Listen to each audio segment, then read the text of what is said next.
thinking about how important it is to engage as many members as possible in this issue, and for members to be able to understand, not to frighten, because this is the reality of the world, but to really understand the scale of the issues that are confronting us, and therefore the scale of the transformation that we will need.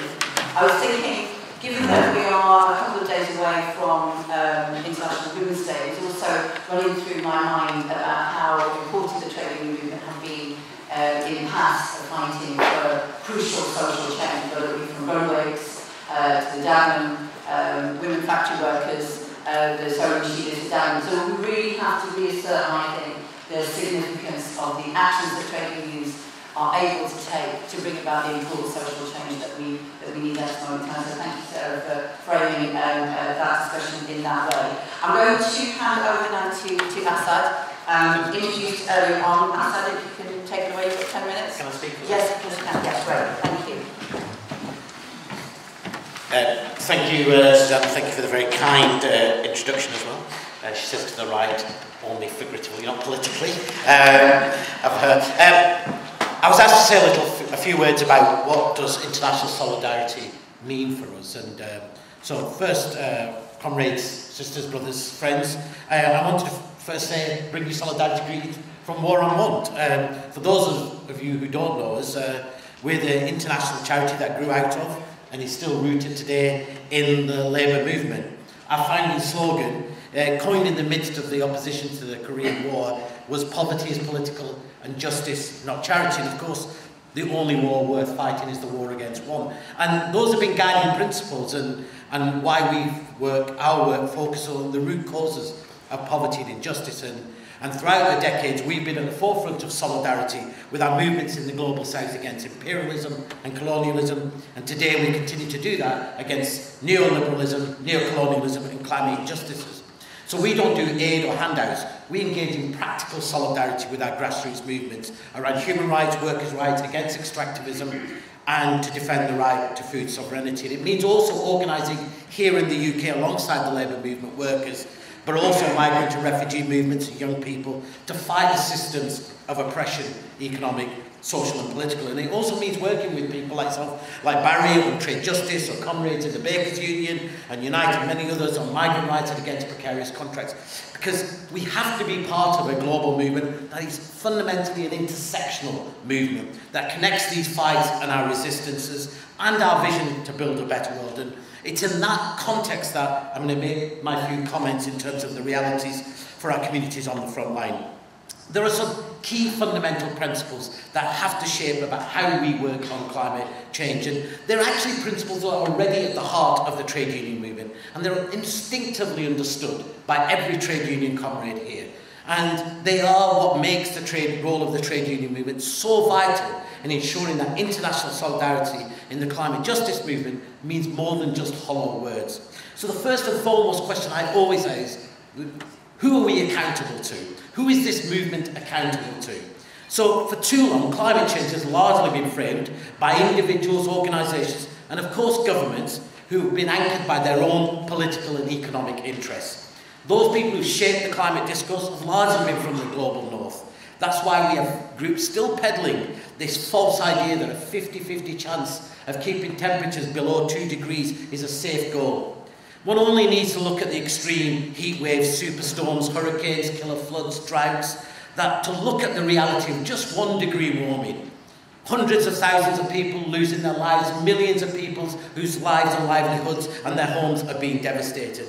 And of course, those that are facing the worst impacts aren't even saying that the 1.5 degree threshold is a safe threshold. The actual call from frontline communities is 1.5 to barely stay alive. This is the threshold when scientists tell us that impacts in the global south will start to increase and start to trigger and spin out of even greater control. And as we've already heard, even the most optimistic of projections based on the UN climate agreement that was made in Paris in 2015 have us temperatures heading to at least 3 degrees, up to 5, and some even predicting 6, 7 and even more by the end of the century. And governments in the global north, including our own government here in the UK, who all like to claim that they recognise how serious climate change is, And yet it's these very same governments that are refusing to do their fair share of effort based on historical emissions. So their responsibility for causing the climate crisis. So you've heard probably these figures before. Japan is offering to do about 1/10 of its fair share. The US, even under Obama, the so-called climate leader, was only willing to do 1/5 of its fair share. And of course the European Union is only offering 1/5. And that doesn't include all the huge financial transfers that are needed for the poorest to be able to deal with the climate impacts and develop cleanly. For the UK to do its fair share, its target must be closer to about 90% reductions by 2030. That is far, far from what is being offered by anybody on the table.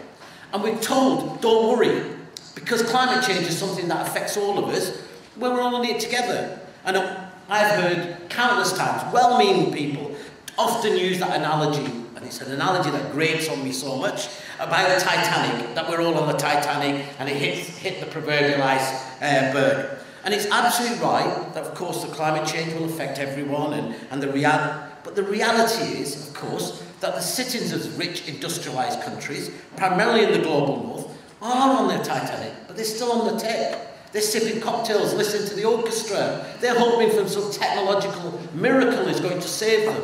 And it's in the hold where you see the poorest, the most marginalised, black, brown people from the global south, but also the poorest in the global north. And they're already drowning. And when they try and escape, they actually find that the holds are welded shut. So the second thing that's really important for us is to actually start telling truth to power.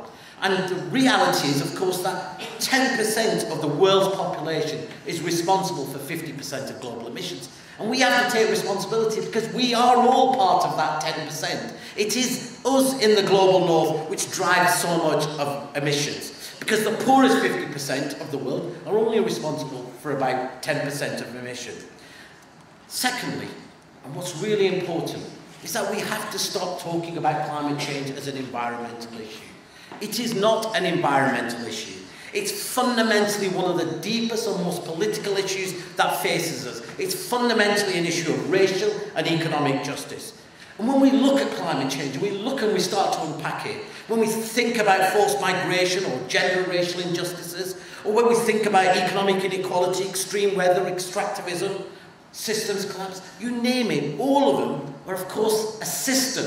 There are symptoms of a system. It's a neo-colonial and neoliberal system which sees large parts of the world as sacrifice zones so that the global north can continue consumption, continue its inequitable growth model and its unsustainable model. And it's that same system that lies at the heart of the climate crisis. Because it's actually, the climate crisis is largely predicated on the idea at the moment that the people of the global south can be sacrificed to maintain business as usual. So that's why one of the most important things our movement must do is to stop saying, take action on climate change. It means nothing. It is an empty slogan. Second thing we must stop doing is stop putting the white polar bear on the white iceberg and saying that is climate change. The climate change, because what that does, it invisibilises the realities of the climate crisis. It denies the experience of those people who are already facing climate injustice on the global, facing climate injustice. But it also colludes in one of the greatest spins that are being perpetuated, that the world has either up to 2050 or to the end of the century to keep temperatures below from breaching the 1.5 guardrail. The reality is that the only pathways that exist to that kind of time frame require a huge amount of negative emissions. That's technology to suck carbon out of the atmosphere so that we can continue to pollute. And they range from the mad and bad to the ones that sound on surface quite benign. But even they require huge amounts of land to be able to do it. Bioenergy.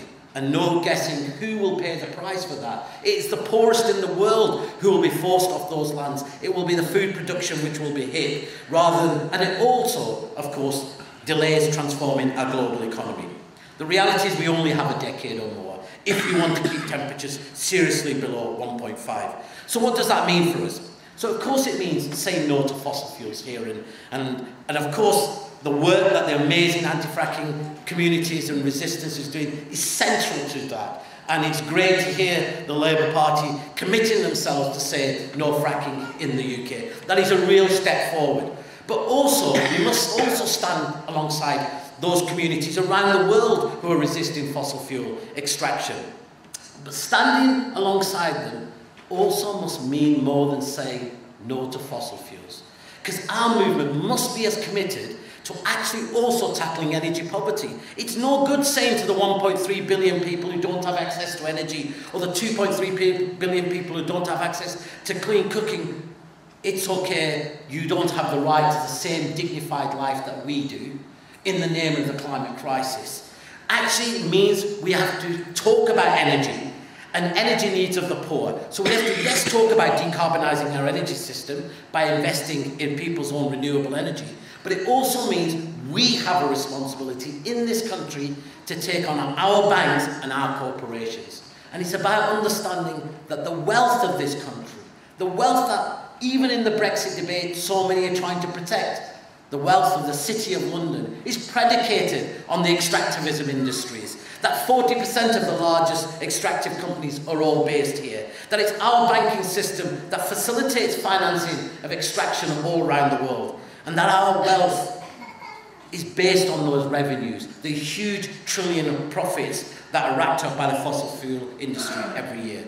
So that means not only do we have to say divest, but we also have to say it is public investment that is going to build the global energy system. It is not private investment. So we do need to have at centre stage of our demands that energy is a public good.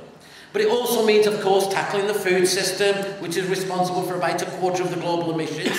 And we've heard all of this mantra before, we can feed the world 3 times over, yet we plough about 1.5 billion tonnes of food into the ground, roughly about 1/3 of all of the food we produce, we plough into the ground, and of course, about just under 1 billion people are malnourished around the world. And the reason why that happens, of course, is the power of the multinationals. And I'm finishing right now. The power of the multinationals who control so much of our planet's resources, of planet's food sources. Just 2 corporations control 65% of all trade in grain.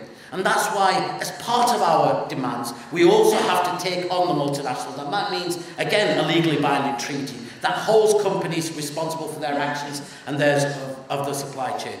But the most important thing I think we have to do, and why I was so happy to be able to be invited here, is to be able to have a vision for the future. It's no good simply saying it's about the climate crisis. We have to have a vision for the future, a vision that is an alternative to this neo-colonial, neoliberal model, where it's the free market, privatisation and corporate control of resources that's put forward as the only way that we're going to tackle the climate crisis.